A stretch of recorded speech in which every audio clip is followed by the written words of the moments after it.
Social media వేదికగా వ్యక్తిగత విమర్శలు ఎక్కువయ్యాయి. ముఖ్యంగా వ్యక్తులను టార్గెట్ చేస్తూ నోటికొచ్చినట్లు మాట్లాడుతున్నారు. సోషల్ మీడియాలో జరుగుతున్న రచ్చ, తాజా రాజకీయాలతో పాటు సినీ పరిణామాలపై మనతో మాట్లాడేందుకు ప్రముఖ సినీ నటుడు, అలాగే AP film chamber corporation director Suman మనతో పాటు ఉన్నారు. తాజాగా మీకు ప్రభుత్వం కూడా ఈ కార్పొరేషన్ ఫిలిం ఛాంబర్ కార్పొరేషన్ డైరెక్టర్గా అవకాశం కల్పించింది. ఎలా ఉంది సార్ మీకు? ముందుగా హీరో బాలకృష్ణ గారికి ధన్యవాదాలు చెప్పాలండి. సో బాలకృష్ణ గారు ఫోన్ చేసి ఇట్లా మళ్ళీ కూటమి ప్రభుత్వం Andhra Pradesh film development and theatre and TV ఇది కార్పొరేషన్ మళ్ళీ స్టార్ట్ చేయాలి, నెగ్లెక్ట్ చేసామని కొంచెం ఫీలింగ్ ప్రభుత్వం, ప్రీవియస్ ప్రభుత్వం కూడా నెగ్లెక్ట్ చేశారు. సో మేము చేయాలనుకుంటున్నాం. వాటికి ఏంటంటే ఒక బోర్డు పెడుతున్నాం. సో ఆర్టిస్ట్ సైడ్లో ఇద్దరు, డైరెక్టర్ సైడ్లో ఇద్దరు, ప్రొడ్యూసర్ సైడ్లో ఇద్దరు, అట్లా రెండు మొత్తం 14 మంది దీంట్లో ఉంది. వాటిల్లో ఒక డైరెక్టర్గా మీరైతే బాగుంటుంది, అంటే ఏజ్, ఇమేజ్, ఎక్స్పీరియన్స్ ప్లస్ వేరే లాంగ్వేజెస్ అని వర్క్ చేస్తున్నారు కాబట్టి కొన్ని ఐడియాస్ కాంట్రిబ్యూట్ చేసి ఈ 3 అంటే సినిమా, టీవీ, నాటకం ఇది ఎట్లా డెవలప్ అవ్వాలి, ఏ విధంగా చేయాలనేది దీని మీద కొంచెం మీరు చేస్తే బాగుంటుంది అన్నారు. సో తప్పనిసరిగా నేను చేస్తానండి. ఇది పదవిని నేను చెప్పను, ఒక బాధ్యతని నేను చెప్తాను, ఒక బాధ్యత నేను తీసుకుంటాను.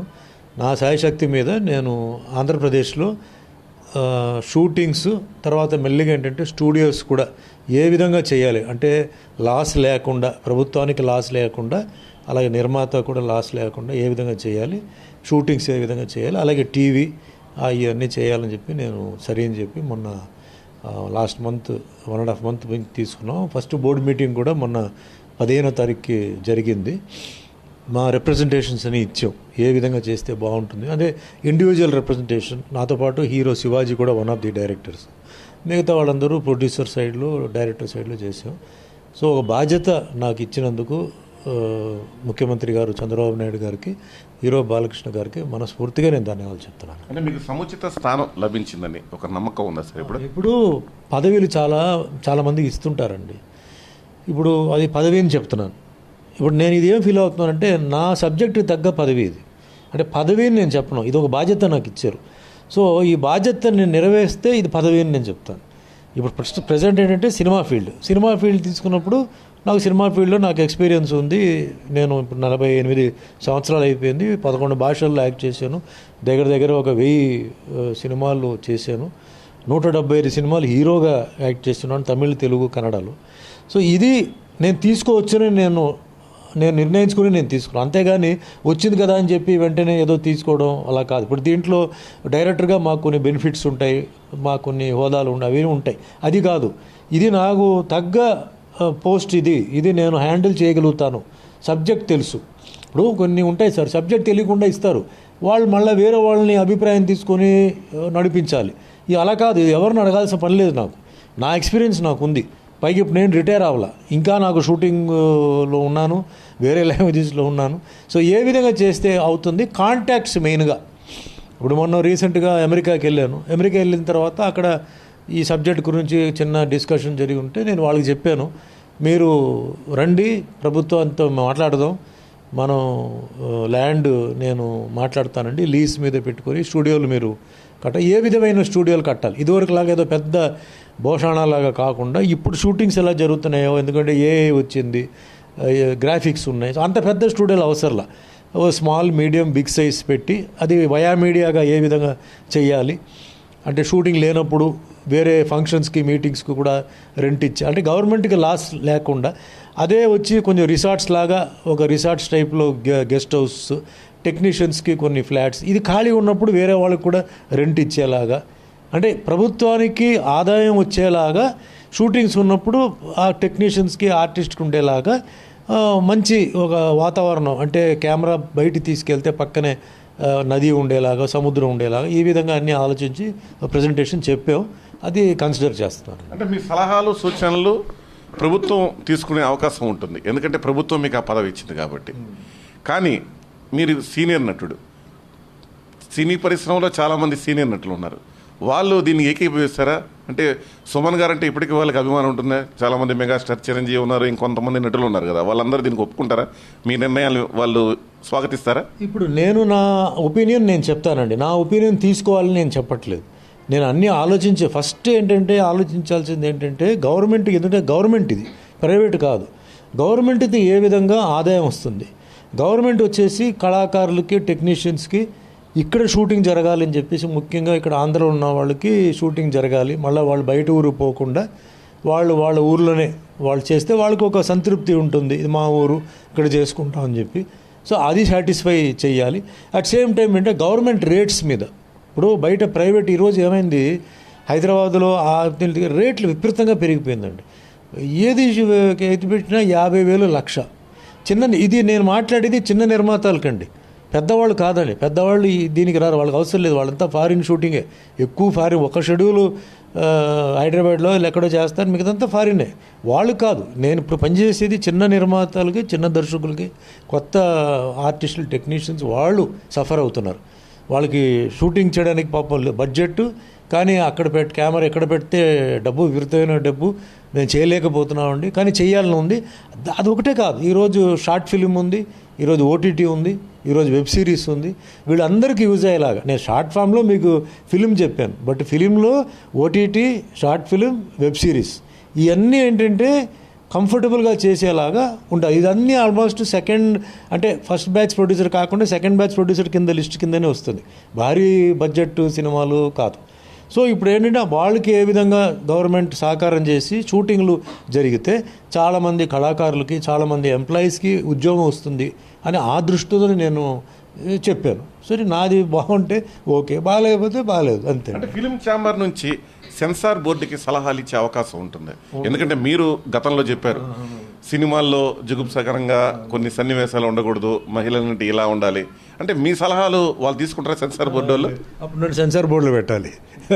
ఇది ఛాంబర్ అంటే Andhra Pradesh film development corporation, film theatre and TV development corporation, మాది అంతవరకే రిస్ట్రిక్ట్ అండి. మేము సెన్సార్ దీనికి మాకు సంబంధం లేదు. అంటే మీరు నటులుగా ఉన్నారు కదా సార్, నటులుగా ఉన్నప్పుడు మిమ్మల్ని ఛాంబర్లో డైరెక్టర్గా ఎన్నుకున్నా సరే మీ సలహాలు ఇచ్చే అవకాశం ఉంటుంది కదా, ఖచ్చితంగా మీ వాణి వినిపించచ్చు కదా మీరు. అంటే సెన్సార్ విషయంలోనా? ఇప్పుడు ఏమవుతుందంటే నిజంగా నేను చెప్పినా కూడా అక్కడ ఏదో నాకు ప్రయారిటీ ఉంది, ఎవరో తెలిసిన వాళ్ళు ఉన్నారు అని చెప్పి నేను సపోర్ట్ చేస్తున్నానని లేదు. నిజంగానే అక్కడ కొంచెం వల్గర్ సీన్స్ కానీ అది కానీ ఉంటే వాడికి నాకు ఏదో సంథింగ్ పడట్లేదు, అందుకే సుమన్ వాళ్ళ మీద ఏదో కమెంట్ చేస్తాడని చెప్పేసి కాంట్రవర్సీ. అంటే నా సినిమా కాకపోయినా, నా సినిమాకి అయితే నేను చేయకూడదు, నేను ఉండకూడదు. ఒకవేళ బయట సినిమా ఉంటే కూడా అది ఆ విధంగా కాంట్రవర్షియల్ రావడానికి ఎప్పుడు అవకాశం. అందుకే నేను ఎప్పుడు లాస్ట్ టైం కూడా ఏం చెప్పానంటే, రిటైర్డ్ జడ్జులు, retired police officers, retired IAS officers, ఇలాంటి క్యాడర్ వాళ్ళు కూడా ఒక 50%, ఒక 10 మంది ఉన్నారంటే ఒక 5 మంది వీళ్ళు, ఒక 5 మంది ప్రభుత్వం నుంచి పెడితే సెన్సార్ ఇంకా బెటర్గా ఉంటుంది, సెన్సార్లో కొంచెం న్యాయం జరుగుతుంది. వాళ్ళు సీనియర్ నటులు సాయి కుమార్ కావచ్చు, రాజేంద్ర ప్రసాద్ గారు కావచ్చు, ఇలాంటి వాళ్ళకి ఎక్కువ అవకాశాలు వస్తున్నాయి, కానీ సుమన్ లాంటి వాళ్ళకి చాలా తక్కువ అవకాశాలు ఉంటున్నాయని ఒక ప్రచారం చేస్తుంది సోషల్ మీడియా. ఇందులో ఎంతవరకు వాస్తవం ఉంటుంది సార్? సార్, నేను ఒక్క లాంగ్వేజ్ చేయట్లేదు. నేను ఇప్పుడు తెలుగు చేస్తున్నాను, కన్నడ చేస్తున్నాను, తమిళ్ చేస్తున్నాను, ఒరియా చేస్తున్నాను, హిందీ చేస్తున్నాను. ఇన్ని సినిమాలు అవకాశం వచ్చినప్పుడు చేస్తున్నానంటే వాళ్ళకి డేట్లు ఎక్కడి నుంచి ఇస్తానండి? నేను అన్ని డేట్లు తెలుగు సినిమాకే ఇచ్చేస్తే వాళ్ళు అడిగినప్పుడు నా దగ్గర డేట్లు ఉండదు. సో నేను డేట్లు ఎప్పుడు బ్లాక్ చేసి సంవత్సరానికి ఇన్ని సినిమాలు తెలుగు, ఇప్పుడు వెబ్ సిరీస్ ఒకటి తెలుగులో చేస్తున్నాను, విశాఖ అని చెప్పి వెబ్ సిరీస్ కాజల్ అగర్వాల్ చేస్తుంది. మంచి వెబ్ సిరీస్, మంచి క్యారెక్టర్ నాది, డిఫరెంట్ క్యారెక్టర్. సో అట్లా నాకు అవకాశాలకి నేను బ్లాక్ చేసి పెట్టాలి. ఇప్పుడు వేరే వాళ్ళకి ఇన్ని అవకాశాలు అన్ని లాంగ్వేజ్లో రావట్లేదు, భగవంతుడి దయవల్ల నాకు వస్తుంది. సో వస్తున్నప్పుడు నేను చేయాలి కదా, యూజ్ చేయాలి కదా, అందుకే కొంచెం తగ్గినట్టు ఫీలింగ్ ఉంటుంది. కానీ సినిమాలు వస్తాయి. ఇప్పుడు ఏంటంటే ఈ సినిమాలు డబ్బింగ్ అయి వస్తాయి. మళ్ళీ ఇప్పుడు ఏ సినిమాలు అయితే నేను చెప్తున్నానో ఇది డెఫినెట్గా నేను అది కూడా దృష్టిలో పెట్టుకుంటాను, ఈ సినిమా డబ్బింగ్ అయి వస్తుందా లేదా. ఇప్పుడు మొన్న రీసెంట్గా హాసన్ అన్న ఊర్లో చిల్డ్రన్స్ ఫిలిం చేసి వచ్చాను. అంటే కేవలం పిల్లలకి ఒక మంచి మెసేజ్ ఆ సినిమాలో మెసేజ్ ఏంటంటే, స్కూల్లో ఉన్న పిల్లలు ముఖ్యంగా ఏంటంటే మంచినీళ్ళు తాగుతారు స్కూల్లో, వాటిల్లో క్లోరిన్ ఎఫెక్ట్ అయి ఉంటుంది. అలాగే భోజనాల్లో కూడా ఏంటంటే కొన్నిసార్లు కొన్ని కెమికల్స్ ఉంటాయి, అది తినడం వల్ల వాళ్ళకి లివర్లో ప్రాబ్లం రావడం, క్యాన్సర్ రావడం దాని గురించి ఒక చిన్న కుర్రాడు హీరోగా అతను చేస్తాడు. వాడిని మోటివేట్ చేసే క్యారెక్టర్ నేను మాస్టర్ అనమాట. ఆ స్కూల్కి మాస్టర్ అనమాట. నేనంటే చాలా ఇష్టం. సో అది ఒక మంచి అవకాశం. ఇలాంటి అవకాశం నాకు తెలుగులో రాలా, నాకు కన్నడలో వచ్చింది. సో అట్లా నేను ఏంటంటే వెయిట్ చేస్తున్నాను. ఇప్పుడు హీరోగా నేను 100 సినిమాలు తెలుగులో చేశాను సార్, 50 సినిమాలు తమిళ్లో చేశాను, 70 సినిమాలు చేశాను. ఇక చేయాల్సిన ఫైటు, చేయాల్సిన డ్యాన్స్ అన్నీ అయిపోయింది. దేవుడి వేషం వస్తే అన్నమయ్య అయిపోయింది, రామదాస్ అయిపోయింది, శ్రీ సత్యనారాయణ స్వామి అయిపోయింది. ఇంక ఎక్కడి నుంచి వస్తాయి? నాకు చేసిందే మళ్ళీ చేయాలి. అప్పుడేమంటారు, సరే ఆయన ఆల్రెడీ చేసిన క్యారెక్టర్ అండి బోర్ కొడుతుంది అంటారు. సో అది చూసుకోవాలి. కొత్త క్యారెక్టర్ వస్తే చేయాలి. విలన్గా శివాజీ చేశాను, ఇంకా 10 సినిమాలు చేశాను. విలన్గా కూడా నేను కొంచెం టైట్ చేశాను. శివాజీ లాంటి సినిమా వస్తుందా అంటే క్యారెక్టర్గా? అలాగే హిందీలో గబ్బర్ ఇస్ బ్యాక్ అని వచ్చింది. అలాంటి క్యారెక్టర్ వస్తుందా? రెగ్యులర్ విలన్ క్యారెక్టర్, రెగ్యులర్ ఇది కాదు. విలన్లో కూడా విలన్ ఏంటంటే ఒక రిఫ్లెక్షన్ ఆఫ్ పబ్లిక్ అండి. సో అట్లాంటి అయినా క్యారెక్టర్ వచ్చినా కూడా అది విలన్ నేను చెప్పను, అది ఒక క్యారెక్టర్ రిఫ్లెక్షన్. అది ఆయన అనుకుంటున్న ఫీలింగ్స్ని ఆయన చెప్తున్నాడు. అలాంటి వచ్చినట్టు కూడా మేము చేద్దామని చెప్పి కొంచెం బ్లాక్ చేసి పెట్టాను అనమాట. సోషల్ మీడియా సమాజాన్ని మారుస్తున్న విషయం మీకు బాగా తెలుసు. ఈ మధ్య కాలంలో సోషల్ మీడియా వేదికగా ఇష్టం వచ్చినట్లు మాట్లాడుతున్నారు. అందులోనూ ఉన్నత హోదాల్లో ఉన్న వ్యక్తులను టార్గెట్ చేస్తున్నారు. నిన్న రీసెంట్గా ఉప ముఖ్యమంత్రి పవన్ కళ్యాణ్ రావణ్ అనే వ్యక్తి నోటికొచ్చినట్టు మాట్లాడి అరెస్ట్ కూడా చేయడం జరిగింది. అంటే ఒక ఉన్నత స్థాయిలో ఉన్న వ్యక్తులపైన ఇలాంటి వ్యాఖ్యలు అవసరం ఉంటారా సార్? సార్ ఇప్పుడు ఇండియా ఇస్ డెమోక్రటిక్ కంట్రీ అండి. మీ టీవీ మీడియా కూడా డెమోక్రటికే కదా, దీనికి సెన్సార్ ఏం లేదు. సో ఫస్ట్ పాయింట్ అక్కడ ఉంది. ఇప్పుడు దీంట్లో సెన్సార్ ఉంది, మీరు సెన్సార్ చేశారు అనుకోండి, ఆటోమేటిక్గా అవన్నీ పోతాయి. కానీ వాస్తవాలు కొన్ని ఉంటాయి, అవి మీరు బ్లాక్ చేయకూడదు. సో వాస్తవాలు ఏదైతే ఉన్నాయో వాళ్ళు అడిగింది ఎంతవరకు ఉందని చెప్పి మీరు దాన్ని ప్రొజెక్ట్ చేసి మిగతాన్ని అనవసరంగా రచ్చ అవుతుంది, అనవసరంగా ప్రజల్లో ఒక రాంగ్ మెసేజ్ ఇస్తుందన్నప్పుడు మీరే కట్ చేసేయాలండి. అంటే ఇది నా పర్సనల్ ఒపీనియన్. ఇది నేనేది రూల్ని చెప్పట్లేదు. ఎందుకంటే మీరు తలుచుకుంటే ఏదైనా చేయవచ్చు. అంటే ఒక రాష్ట్రం డెవలప్ అవడానికి కూడా మీరు కారణం అవ్వచ్చు, ఒక రాష్ట్రం డిస్ట్రాయ్ అవడానికి కూడా మీరు కారణం అవ్వచ్చు. కానీ ఒక చెడు జరిగిన తర్వాత మనం ఫీల్ అయ్యే ప్రయోజనం లేదండి. మెచ్యూరిటీ లేకుండా కొందరు మాట్లాడతారు, అది మీకు తెలుసు. ఆవేశంతో మాట్లాడడం, ఆవేశంలో కొన్ని వాక్యాలు చెప్పడం, కొన్ని మోస్ట్ ఇమ్మెచ్యూర్గా మాట్లాడడం, అది కూడా మీరు ఎప్పుడైతే మీరు ప్రజెంట్ చేస్తారో అది కొందరు ఇమ్మెచ్యూర్ అదే గ్యాంగ్లో ఉంటున్న వాళ్ళు దాన్ని సీరియస్గా తీసుకొని చేస్తారు. తర్వాత ఒకసారి బురద జల్లిన తర్వాత అది తప్పు అయిపోయింది, సారీ చెప్తే పోతుందా సార్? వేసిన బురదనే కదా. సో కొన్ని మీరే ఏంటంటే నా రిక్వెస్ట్ ఏంటంటే వాస్తవాలు మీకు తెలుసు, మీరు మోస్ట్ ఇంటెలిజెంట్ పీపుల్, మీకు అన్ని విషయాలు మీకు వస్తాయి. ఈ వాస్తవాలు మీకు ఫీల్ అయినప్పుడు అది మీరు ఇవ్వండి, లేకపోతే హోల్డ్ చేసి పెట్టండి. ఎప్పుడైతే మీకు ప్రూఫ్ వస్తుందో, ఎప్పుడైతే మీకు అది నిజం తెలుస్తుందో అప్పుడు రిలీజ్ చేయండి.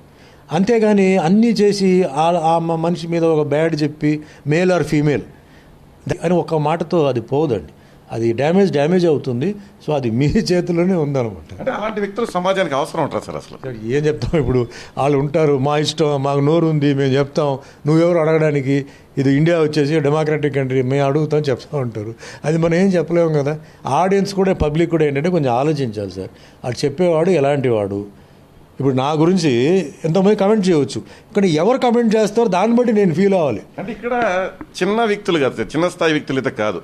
పవన్ కళ్యాణ్ వ్యక్తి ఒక నటుడు, అలాగే ఒక ఉప ముఖ్యమంత్రి కూడా. అంటే అలాంటి వ్యక్తిని టార్గెట్ చేయడం, ఇంకా చాలామందిని, ముఖ్యమంత్రి గారి పైన కూడా చాలామంది జుగుప్సాకరంగా కొన్ని సోషల్ మీడియాలో చేయడం జరిగింది. అంటే ఇలాంటివి చూసినప్పుడు అసలు మీకు ఎలా అనిపిస్తుంది సార్? నిజంగా చాలా బాధపడతాను సార్. ఎందుకంటే వీళ్ళందరూ ఎంతో కాంట్రిబ్యూట్ చేసిన వ్యక్తులు, సమాజానికి ఎంతో కాంట్రిబ్యూట్ చేసిన వ్యక్తులు, చాలా కష్టపడి పైకి వచ్చిన వాళ్ళు, ఏ అడ్డదారిలో వచ్చిన వాళ్ళు కాదు. అందరూ తెలుసు, ఓపెన్గా తెలుసు ఎంత కష్టపడ్డారని. అలాంటి వాళ్ళ మీద అలాంటి వాక్యాలు వచ్చినప్పుడు నేను చాలా బాధపడతాను. అంటే చెప్పేవాడు ఆలోచించాలి, నాకు ఎంత కెపాసిటీ ఉంది ఆయన గురించి కమెంట్ చేయడానికి. అంత జెలసీ వల్ల ఇంకా ఏదో చెప్పి టార్నిష్ చేయాలని చెప్పి ఈ మధ్య మీరు అన్నట్టు పవన్ కళ్యాణ్ మీద ఇది చేయడం, అంటే చాలామందికి ఏంటంటే చాలా ఒక యంగ్ ఏజ్లో ఆయన ఒక డిప్యూటీ సీఎం అయిపోయాడని చెప్పి చాలామంది జెలస్గా ఫీల్ అవుతారు. కానీ నేను ముందు నుంచి మీకు కూడా చెప్పాను, ఏదైతే రాసి ఉందో అదే జరుగుతాయి, అది మనం ఆపలేము. అది ఫస్ట్ పాయింట్ అందరూ అండర్స్టాండ్ చేసుకోవాలి. అది పదవి, అది ఎంతకాలం ఉంటుందో తెలియదు. ఎలక్షన్ వచ్చినప్పుడు పార్టీ ఫెయిల్ అవ్వచ్చు, మళ్ళీ పాస్ అవ్వచ్చు, కంటిన్యూ అవ్వచ్చు, చెప్పలేం. సో అది వేరే సబ్జెక్ట్ అది. కానీ అలాంటి వ్యక్తుల మీద కమెంట్ చేసేటప్పుడు కొంచెం ఆలోచించి చెయ్యాలి. ఎందుకంటే తనకంటూ ఫాలోయింగ్ ఉంది, తను కూడా చాలా జాగ్రత్తగానే మాట్లాడతారు, అన్నీ ఆలోచించే మాట్లాడతారు, ఏదో కావాలని కాదు, ఏదో ఆవేశపడి నేను ఇప్పటి వరకు అంటే ఎలక్షన్ టైంలో క్యాన్వాసింగ్ టైంలో పవన్ కళ్యాణ్ ఆవేశంతో మాట్లాడడం చూసాం, కానీ తర్వాత మీటింగ్స్లో వాటిట్లో కానీ ఎంత ఉన్నా కూడా చాలా కామ్గా, చాలా అంటే సబ్మిసివ్గానే ఆయన ఉన్నారు. సో ఇవన్నీ కొంచెం ఆలోచించి అడిగేటప్పుడు మాట్లాడాలన్నమాట. అంటే ఆయన చేస్తున్న పాలన మీకు ఎలా అనిపించింది సార్ చూసినప్పుడు, మీరు చూసినప్పుడు? సార్ ఇప్పుడు ఆయన ఇప్పుడు ఏదైతే చేస్తున్నారో, కష్టపడి పని చేస్తున్నారు, కష్టపడి వర్క్ చేస్తున్నారు, చాలా అంటే ఒక బాధ్యతతో. అంటే ఉన్న 24 hours ఆయన చేయలేరు కదా, పోనీ 18 hours అనుకోండి, ఆ 18 hours ఆయన న్యాయం చేస్తున్నాడు, బాగానే తిరుగుతున్నాడు, పోతున్నాడు. సార్ మనుషులు రకరకమైన మనుషులు ఉన్నారు సార్. ఈరోజు ఒకరికి 10 రూపాయలు ఇస్తే రేపు ఆయన 100 అడుగుతున్నాడు, 100 అడిగితే 1000 అడిగితే 10,000, 10,000 లక్ష. దానికి లిమిటే ఉండదు. కానీ ఎంత న్యాయం చేస్తారు, ఎంతమంది చేయగలుగుతారు? దానికంటే కొంచెం టైం కావాలి, దానికంటే కొంచెం స్పేస్ కావాలి. అందరిని ఆలోచించారు. రాజకీయ నాయకుడు అన్నప్పుడు కేవలం ఒక కమ్యూనిటీయే కాదు, అంటే కమ్యూనిటీ అంటే నేను చెప్పేది Hindu, Muslim, Christian community, caste చాలా ఉన్నాయి, అది ఆలోచించాలి. ప్రయారిటీస్, ఎవరికి ప్రయారిటీస్, హెల్త్ ప్రయారిటీ ఉంటుంది, ఇలా రకరకంగా ఉంటుంది. పాలిటిక్స్ ఉన్నప్పుడు ఇన్ని చాలా ఉంటాయి. సో వాళ్ళు తీసుకుంటున్న నిర్ణయం ఏంటంటే ఏదో వాళ్ళు ఇష్టం వచ్చినట్టు తీసుకోవడం కాదు, వాళ్ళు అన్నీ ఆలోచించి ఏదేది ఎప్పుడు చేయాలి, ఎవరికి ఏం చేయాలి, ఎప్పుడు ఏ పదవి ఇవ్వాలి, లేకపోతే ఎక్కడ ప్లేస్మెంట్ ఇవ్వాలి ఆలోచించే 99% చేస్తారు సార్. 1% మిస్టేక్ ఉండొచ్చు, నేను కాదంటలేదు. మనిషి అన్నప్పుడు అది ఉంటుంది కదా, 1% ఉంటుంది కదా. సో అలా కొంచెం అంటే కొంచెం ఆలోచించి ఏదన్నా మనం కమెంట్ చేయాలి. కానీ చెప్పడం తప్పలేదు, ఎందుకంటే కొన్నిసార్లు ఏమవుతుందంటే వాళ్ళు కొన్ని విషయాలు తెలియదు, వాళ్ళ దగ్గర రీచ్ అవ్వదు, వాళ్ళ ఆఫీస్ నుంచి వాళ్ళ పిఏఎస్ ఆర్ సెక్రటరీస్ కొన్ని చెప్పరు, అది చెప్పకపోతే లేట్ అయిపోతుంది, అక్కడికి కొంచెం డ్యామేజ్ జరుగుతుంది. కాబట్టి కొన్ని విషయాల్లో కొన్ని ఓపెన్గా ఇలా వచ్చిందంటే వాళ్ళ నోటీస్కి వెళ్తుంది, వాళ్ళ నోటీస్కి వెళ్ళిందంటే వాళ్ళు వెంటనే ఎంక్వైరీ చేస్తారు, ఎంక్వైరీ చేసి ఇది చేస్తారు, అది ఓకే. కానీ ఏది ఏమైనా మంచి జరిగితే ఓకే, బట్ చెడు జరిగి అది ఒక రకంగా న్యూస్లో బ్యాడ్గా వచ్చి సర్క్యులేట్ అవ్వడం అది నాకు బాధగానే ఉంది. గతంలో 3 రాజధానుల అంశం మీరు చూశారు, ఇప్పుడు ఒకే రాజధాని అమరావతి. అయితే ఇప్పటికీ ఒక గందరగోళం నెలకొంది.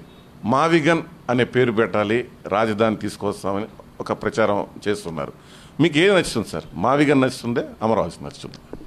వినడానికి అమరావతి నచ్చుతుంది నాకు, బట్ అక్కడ వాళ్ళ రీజన్స్ ఏమి ఉన్నాయో, వాళ్ళు ఎందుకు అట్లా అనుకుంటున్నారు, వేరే ఏదైనా సెంటిమెంట్ ఫీలింగ్ ఉందా, లేదు ఈ కొందరు ఈ వాస్తు ప్రకారం ఎట్లా ఉందో అట్లా కొందరు ఏంటంటే నా పేరు మారిస్తే బాగుంటుంది కొందరు అనుకుంటారు, అంటే శాస్త్రపరంగా ఈ విధంగా.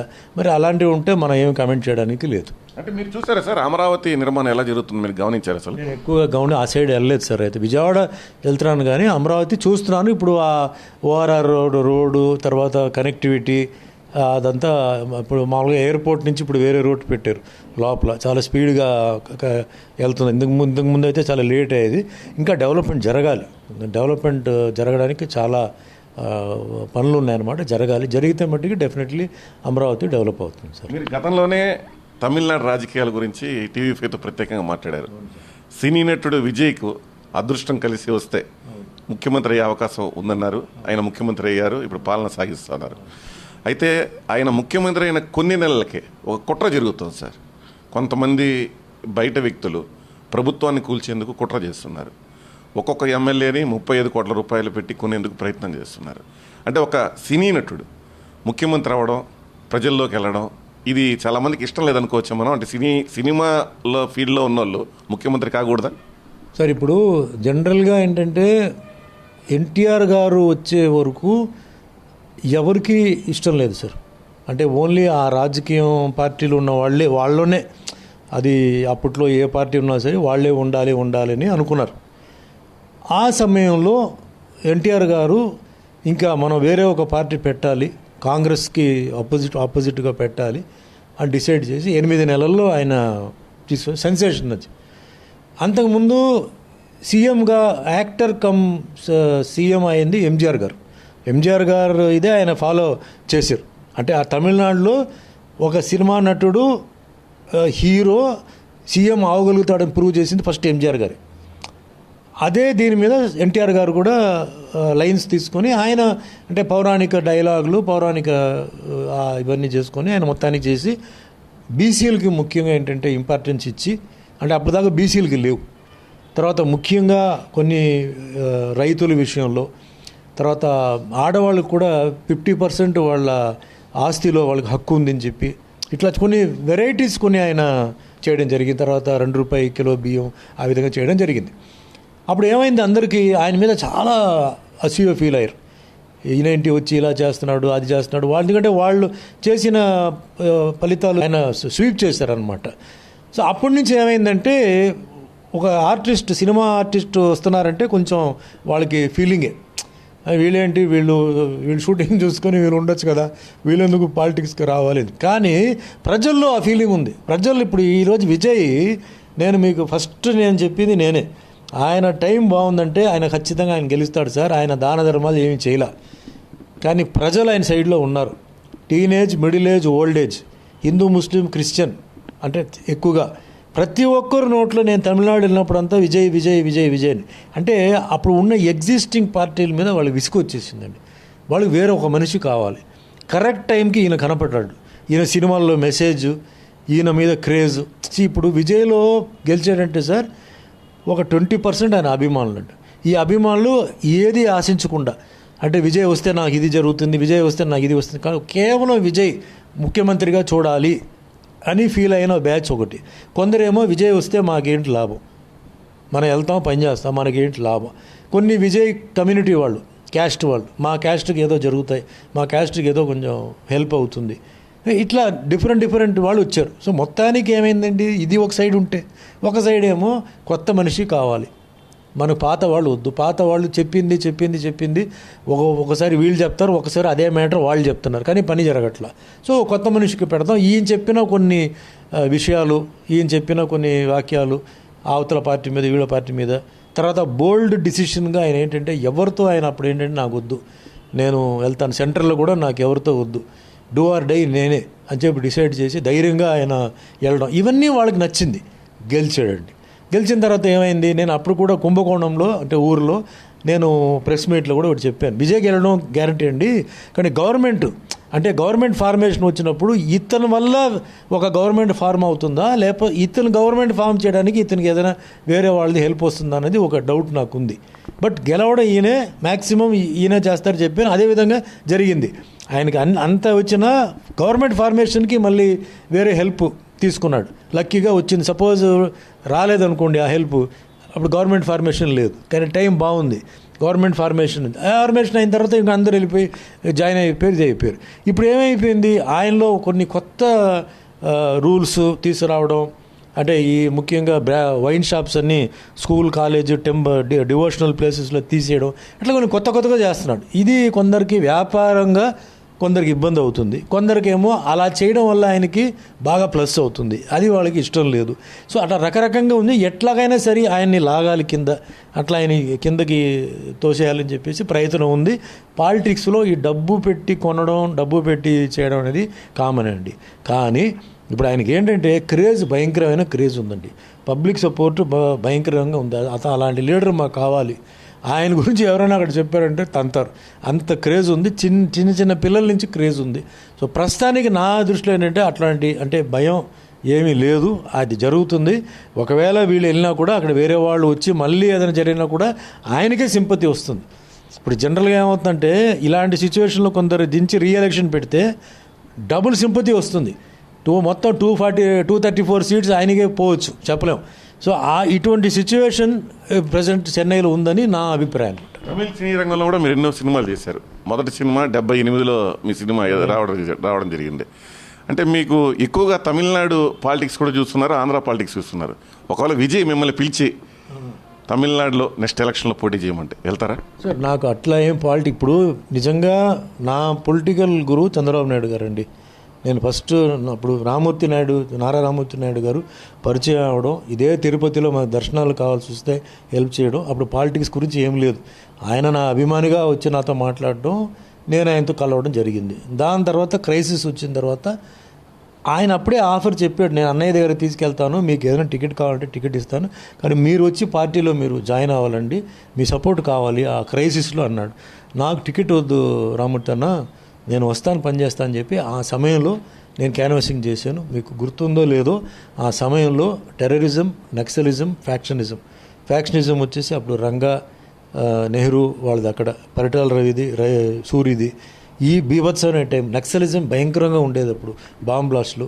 నేను చేస్తున్న సమయంలో కోడలి శివప్రసాదరావు ఇంట్లో బాంబు పేలింది. నేను అదే రోజు రాత్రి అక్కడ పడుకోవాల్సింది, కానీ నా బర్త్డే ఆ రోజు నేను ఇంట్లో ఉండిపోయాను హైదరాబాద్లో. ఆ రోజు పేలింది. ఎన్నో రిస్కులు తీసుకొని నేను ఎందుకు చేశాను? చంద్రబాబు నాయుడు గారి మీద ఒక అభిమానంతో నేను చేశాను. ఒక మంచి విజనరీ, బాగా అంటే లేటెస్ట్ డెవలప్మెంట్ సిటీ చేస్తారు ఒక నమ్మకం నాకు. దీంతో నేను చేశాను. నాకు పోటీ చేయాలని చెప్పి ఇప్పటి వరకు నేను పోటీ చేయాలని చెప్పి నాకు పదవి రావాలని నాకు ఇది లేదు. ఎక్కడే మంచి ఒక పరిపాలన వస్తుంది, ఒక మంచిది జరుగుతుందంటే నేను ఒక భారతీయుడు సార్. సో డెఫినెట్గా నేను సపోర్ట్ చేస్తాను. ఎక్కడైనా ఒక మంచి జరుగుతుందంటే సపోర్ట్ చేస్తాను. అట్ ది సేమ్ టైం ఎవరికి ఎటువంటి అంటే ఒక ఇబ్బంది లేకుండా నేను చేసేది ప్రజల కోసమే. నేను ప్రజల కోసం తప్ప నా కోసం ఏదో సెపరేట్గా దాని నుంచి నేను సంపాదించుకోవాలి, ఏదో చేయాలని కాదు. నేను ఆల్రెడీ నేను చూశాను. సో అప్పుడు పరిస్థితి ఎట్లా ఉంటుందో తెలియదు. ఎందుకంటే ప్రస్తుతానికైతే ఇంకా 5 సంవత్సరాల వరకు తమిళనాడులో పాలిటిక్స్ లేదు, అది జరుగుతూనే ఉంటుంది. మెయిన్ నెక్స్ట్ వచ్చేది మళ్ళీ ఆంధ్ర పాలిటిక్స్, తెలంగాణ పాలిటిక్స్లే. అప్పుడు ఇప్పుడు ఎవరైనా బాగా చేస్తే తప్పకుండా సపోర్ట్ చేస్తాను సార్, బాగా లేకపోతే నేను చేయను. అంటే సార్, సమాజంలో మార్పు, ప్రజల్లో చైతన్యం తీసుకురాగలిగే వ్యక్తి సుమన్. అలాంటి వ్యక్తి ఎందుకు రాజకీయాల్లోకి రాలేకపోతున్నారని ప్రజలు ఒక ఆలోచనలో పడ్డారు. అటు ఇటు ఆంధ్రాలో కావచ్చు, అటు తెలంగాణలో కావచ్చు. అంటే వెళ్ళే అవకాశం ఉంటుంది. తెలంగాణలో త్వరలో ఎన్నికలు వచ్చే అవకాశం ఉంటుంది. తెలంగాణనో ఆంధ్రానో అది చెప్పలేము సార్. నాకు కొన్ని అంటే ఏ పార్టీ అయినా సరే, నేను చెప్పేది ఫలానా ఒక్క పార్టీని కాదు, పూర్తిగా న్యాయం చేయట్లేదును నాకు ఒక ఫీలింగ్ ఉంది. న్యాయం జరగాలి, వాళ్ళకి న్యాయం అంటే కారణాలు ఎన్నో ఉండొచ్చు. ఉదాహరణ చెప్తాను. నేను పల్లెటూరు షూటింగ్ వెళ్తానండి, పల్లెటూరు సైడ్లో షూటింగ్ వెళ్తానండి. పగల్లో కరెంట్ కట్టు ఉంది, నైట్లో కరెంట్ కట్టు ఉందండి. నేను అడుగుతాను, అదేంటండి కరెంటు కట్ట ఉందండి. ఇది మామూలండి, మాకు ఏ ప్రభుత్వం వచ్చినా ఒకటేన్నారు. అక్కడ నాకు బాధ అనిపించింది. ఏ ప్రభుత్వం వచ్చినా కరెంటు కట్టు ఏంటి? వాళ్ళు ట్యాక్స్ కట్టట్లేదా? వాళ్ళు ఓటు వేయట్లేదా? వాళ్ళకి ఎందుకు కరెంటు కట్టు మీరు చేస్తున్నారు? సిటీలో బోల్డ్ కరెంటు వేస్ట్ అవుతుంది. పెళ్ళిళ్ళకి వీటికి అంతా వేస్ట్ అవుతున్నాయి కరెంటు. కొన్ని ఆఫీస్లో ఏసీలు, ఫ్యాన్లు, లైట్లు రన్నింగ్లోనే ఉంటుంది. రోడ్ల మీద లైట్లు పగల్లో కూడా 7 గంటలు 8 గంటలు రాన్లో ఉంటుంది. అవన్నీ ఎందుకు మీరు కంట్రోల్ చేయరు? ఎందుకు దాన్ని మార్చేసి మీరు సెన్సార్ లైట్స్ పెట్టరు, సెన్సార్ ఫ్యాన్లు పెట్టరు? ఎందుకు ఆ పల్లెటూరు వాళ్ళని ఎందుకు మీరు అట్లా అన్యాయం చేస్తున్నారు? పల్లెటూరు వారికి ఎందుకు కరెంట్? వాళ్ళ మనుషులు కాదా? అక్కడ పాపం ఓల్డ్ సీనియర్ సిటిజన్స్ లేరా, పేషెంట్ లేరా హాస్పిటల్లో? నాకు అలాంటిది ఒక 90 కంప్లైంట్లు ఉన్నాయి. సో నాకేంటంటే అది ఎవరు ఆలోచిస్తారు, దాని గురించి ఫీల్ అవుతారు. అంటే మీ ఆలోచన విధానం ఓకే సార్. అంటే మీలాంటి వాళ్ళు రాజకీయాలు ఉంటే అలాంటి సమస్యలు పరిష్కరించవచ్చు కదా. లేదు, నేను ఒక్కడే చెప్తే జరగదండి. అది నాకు ఎన్నో ఉన్నాయి. నేను ఒక్కడే చెప్తే అది జరగదు. నేను మీకు చెప్పడం తప్ప లేదు 10 మంది ప్రెస్ వాళ్ళతో డిస్కషన్ చేస్తారు. అమల్లో పెట్టాలి. అలాగే అంటే లా అండ్ ఆర్డర్ సిచ్యుయేషన్ అంటే ముఖ్యంగా అమ్మాయిలు మానభంగం, రేప్ జరగడం, సరే కరప్షన్ అనేది అది మామూలు అయిపోయింది సార్. నేను మొన్ననే అమెరికాకి వెళ్ళి వచ్చాను. అక్కడ కూడా కరప్షన్ ఉంది, కానీ హై లెవెల్లో ఉంది. అది మామూలు మిడిల్ క్లాస్ ఫ్యామిలీస్ మీద, లోవర్ క్లాస్ ఫ్యామిలీస్ మీద లేదు, పెద్ద లెవెల్లో జరుగుతుంది. అది చాలా డీసెంట్గా జరుగుతున్నాయి. బట్ ఇక్కడ అలా కాదు కదా. మామూలు పేదవాళ్ళు కూడా ఉద్యోగంకి వెళ్తే ఏదైనా అడిగితే పాపం వాళ్ళని పిండేసి పడేయడం, డబ్బులు ఇవ్వడం, ఇలాంటి జరగడంతో నాకు అంత ఇంట్రెస్ట్ లేదు సార్. ఎవరో ఒకరు లీడర్ రావాలి. ఇప్పుడు విజయ్ అక్కడ ఏంటంటే చాలా స్ట్రిక్ట్గా ఉన్నాడు, చాలా జరుగుతుంది చెప్తున్నాడు. బట్ చూడాలి 6 months తర్వాత అది ఎంతవరకు నిజం ఏమవుతుందో చూడాలి. ఎందుకంటే కొత్త స్పీడ్ ఉంది కాబట్టి అది జరుగుతుంది. బట్ కరప్షన్ అనేది ఈరోజు కామన్ అయిపోయింది. కరప్షన్, కలెక్షన్ ఇది 2 కామన్ అయిపోయింది. సో అది ఎంతవరకు ఉండాలి అంతవరకే ఉండాలి. పేదవాళ్ళ మీద, మిడిల్ క్లాస్ మీద ఉండకూడదు. అక్కడ ముఖ్యంగా ఇప్పుడు ఉదాహరణకి ఇప్పుడు గవర్నమెంట్ స్కూల్స్ ఉన్నాయి సార్. ఈ గవర్నమెంట్ స్కూల్కి ఎవరు వెళ్ళటం లేదు. అదే ఫారిన్ వెళ్ళారనుకోండి, గవర్నమెంట్ స్కూల్కే వెళ్తున్నారు, గవర్నమెంట్ హాస్పిటల్కి వెళ్తున్నారు, ప్రైవేట్ హాస్పిటల్కి వెళ్ళరు. ఎందుకంటే ట్రీట్మెంట్ అంత బాగుంటుంది, ఎడ్యుకేషన్ సిస్టమ్ అంత బాగుంటుంది. అది ఎప్పుడు వస్తుంది ఇండియాలో? ఎందుకు రావటం లేదు? ఇలాంటిదని నాకు నేను ముఖ్యంగా పేదవాళ్ళ గురించే, middle class, lower middle class గురించే నేను ఆలోచించేది. అది ఎవరు చేస్తారో గట్టిగా నిర్ణయించుకొని చేస్తారో ఆ పార్టీలో అప్పుడు సీరియస్గా తీసుకుంటారు, లేకపోతే సైలెంట్గా ఉంటారు సార్. తమిళనాడు ఎన్నికలకు ముందు రజనీకాంత్ కూడా రాజకీయాల్లోకి వస్తారని ఒక ప్రచారం జరిగింది. మీతో పాటు ఒక సహచర నటుడుగా మీరు రజనీకాంత్ చూస్తూ ఉంటారు. అంటే అసలు రజనీకాంత్ రాజకీయాల్లోకి వస్తే బాగుంటుందంటారా సార్? ఇప్పుడు ఏజ్ ఫ్యాక్టర్ ఒకటి ఉందండి, ఆయన అది ఒకటి చూసుకోవాలి. తర్వాత మొన్న ఎందుకు ఆయన అంత దూరం వచ్చి పార్టీ ఫామ్ చేసి పార్టీ స్టార్ట్ చేసి మళ్ళీ ఎందుకు వెనక్కి వెళ్ళారు అనేది అది ఎవరికి తెలియదు. అంటే రకరకంగా ఏదో అంటున్నారు ఇది అనేది. బట్ మళ్ళీ సెకండ్ టైం వచ్చినప్పుడు ఆ ఇది ఉంటుందా, ఆ గ్లామర్ ఉంటుందా, మళ్ళీ ఈయన ఏదైనా స్టార్ట్ చేసి మళ్ళీ వెనక్కి వెళ్తాడా అని చెప్పి ప్రజల్లో కూడా కొంచెం డౌట్ ఉంటుంది. ఏజ్ ఫ్యాక్టర్ ఒకటి ఉంది. ఎందుకంటే పాలిటిక్స్కి ఏజ్ అనేది చాలా ముఖ్యం అండి. అంటే ముఖ్యంగా మెమరీ బాగా ఉండాలి, స్టామినా ఉండాలి, తిరగాలి, చేయాలి. ఒక డేలో ఇన్ని అవర్స్ అని తప్పనిసరి పరిస్థితుల్లో కూర్చోవాలి, ఆఫీస్లో కూర్చోవాలి, తిరగాలి. సో ఇదన్నీ ఫ్యాక్టర్స్ ఉన్నాయి. సో మరి ఇవన్నీ ఆయనకి ఎలా ఉన్నాయో ఇప్పుడు ఆయన మొన్న రీసెంట్గా కూడా అప్పుడు ఆయనకి హెల్త్ అప్సెట్ అయింది. సో రెస్ట్లో వెళ్ళి చేశారు. ఇప్పుడు బట్ షూటింగ్స్ కంటిన్యూస్గా చేస్తున్నారు. ఆయన పిక్చర్ ఆఫ్టర్ పిక్చర్ ఆయన చేస్తూనే ఉన్నారు. సో ఆయన అభిప్రాయం ఎందుకు ఆయన వచ్చి మళ్ళీ వెనక్కి వెళ్ళారు అన్నది ఒక పెద్ద క్వశ్చన్ మార్క్. సో అది ఆయన దీన్ని బట్టి ఉంటుందన్నమాట. అంటే వస్తే బాగుంటుంది అంటారా? అలాంటి వ్యక్తి ఉంటే బాగుంటుంది. ఉంటే బాగుంటుంది సార్. ఎందుకు బాగుంటుంది నేను చెప్తానంటే ఆయన కూడా చాలా కష్టపడి పైకి వచ్చిన మనిషి. ఆయన ఏమో పెద్ద రాయల్ ఫ్యామిలీ నుంచి ఏం కాదు, చిన్న కండక్టర్ నుంచి వచ్చాడు. సో ప్రజల కష్టాలు తెలిసిన మనిషి. ఏజ్ ఉంది కాబట్టి ఆయనకి మెచ్యూరిటీ, అంటే ప్రతి ఒక్కరి గురించి ఆలోచించి ఇప్పుడు షూటింగ్లో ఉన్నప్పుడు కూడా నాకు లాస్ట్లో శివాజీ సినిమా షూటింగ్ ఉన్నప్పుడు కూడా కూర్చొని మాట్లాడుతుంటే మేము ఇద్దరు పక్కపక్కనే కూర్చున్నప్పుడు సుమన్ ఆ ఆర్టిస్ట్ పాత ఆర్టిస్ట్ కదా, ఆయన పరిస్థితి ఏంటి, ఇప్పుడు ఎలా ఉన్నాడు, పిల్లలు ఏంటి, పెళ్ళి అయిపోయిందా, లేకపోతే వీళ్ళు సెటిల్ అయ్యారని అట్లా అడిగే మనిషి ఆయన. అంటే ఒక జూనియర్ ఆర్టిస్టుల గురించి, అంటే కొన్ని సంవత్సరాల నుంచి ఆర్టిస్టులు ఫీల్డ్లో ఉన్నారు, వాళ్ళ పరిస్థితి ఏంటి ఈరోజు, ఇంకా కనపడుతున్నారు షూటింగ్లో, సో ఏంటి అట్లా ఆ యాంగిల్లో ఆలోచించే మనిషి. ప్రొడ్యూసర్ డైరెక్టర్ గురించి బాగా ఆలోచించే మనిషి. నష్టం జరగకూడదు, టైంకి వచ్చే మనిషి. షూటింగ్కి నేను వెళ్ళిపోతున్నాను, నాకు ఫంక్షన్ ఉంది, నేను వెళ్ళిపోవాలని చెప్పే మనిషి కాదు. సార్ మీరు వెళ్ళిపోవచ్చు అంటే అప్పుడు కూడా వెళ్ళడు, అరగంట సేపు కూర్చొని తర్వాత వెళ్తాడు. అది ఒక డిఫరెంట్ మెంటాలిటీ. ప్రతి ఒక్కరిది మంచి చెడు ఆలోచించే మనిషి. ఇలాంటి వాళ్ళు పాలిటిక్స్లో రావాలి సార్. వస్తే బాగుంటుంది. డెఫినెట్లీ రైతుల గురించి ఆలోచిస్తాడు, వర్కర్స్ గురించి ఆలోచిస్తాడు, అన్నీ ఆలోచిస్తాడు. వస్తే డెఫినెట్లీ మంచిది అనమాట. ఓకే సార్, మొత్తం మీద ఇది ప్రముఖ సినీ నటుడు సుమన్ టీవీ5కి ఇచ్చిన ప్రత్యేక ఇంటర్వ్యూ. అటు రాజకీయాలు అలాగే సినీ రంగం గురించి తన అభిప్రాయాలను ఆయన టీవీ5తో ప్రత్యేకంగా పంచుకోవడం జరిగింది. కెమెరా పర్సన్ వాసుతో జగదీష్, టీవీ5 తిరుపతి.